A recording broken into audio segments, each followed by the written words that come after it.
নেপালে যা ঘটেছে সেটি সত্যিই ভয়ঙ্কর।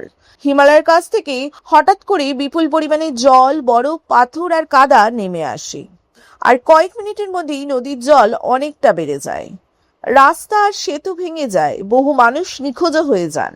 রিপোর্ট অনুযায়ী 26শে আগস্ট সকালে উচ্চ এলাকায় বড় ধরনের গ্লেসিয়ার বা লক কোলাপস ঘটে এবং সেই ধসের বরফ, পাথর ও মাটি নিচে নদী ব্যবস্থায় গিয়ে ভয়ঙ্কর ডেব্রিস ফ্লো তৈরি করে।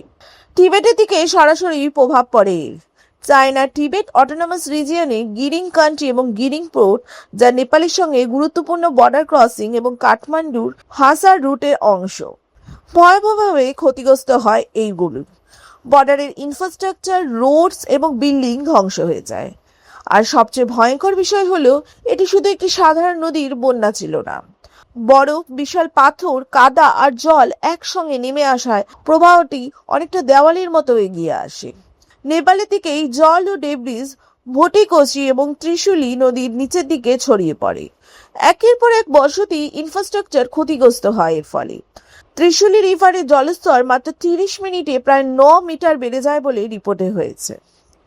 আরেকটি ইন্টারেস্টিং পয়েন্ট হলো, প্রথমে এটাকে আর্থকুইক মনে হয়েছিল, পরে ইউএসজিএস এবং স্যাটেলাইট অ্যানালিসিস করে বোঝা যায় মূল ঘটনাটা ছিল গ্লেসিয়ার বা রক কোলাপস, যার ইম্প্যাক্ট এতটাই শক্তিশালী যে সিসমিক সিগন্যালও তৈরি হয়েছিল।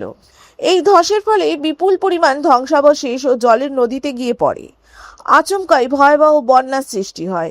এই ভয়াবহ বন্যা এখনো পর্যন্ত নেপালে 469 জন মৃত্যু হয়েছে। একই সঙ্গে নেপাল ও টিবেট মিলিয়ে 1400 এর বেশি মানুষ এখনো নিখোঁজ। দুর্গম পাহাড়ি এলাকা এবং যোগাযোগ ব্যবস্থার ক্ষতিগ্রস্ত হওয়ার উদ্ধার কাজও কঠিন হয়ে পড়েছে। বিশেষজ্ঞরা বলেছেন, হিমালয় অঞ্চলে তাপমাত্রা বাড়ার সঙ্গে সঙ্গে হিমবাহ অস্থিতিশীল হয়ে যায়। এমন বিপর্যয়ের ঝুঁকি ভবিষ্যতেও আরও বাড়তে পারে।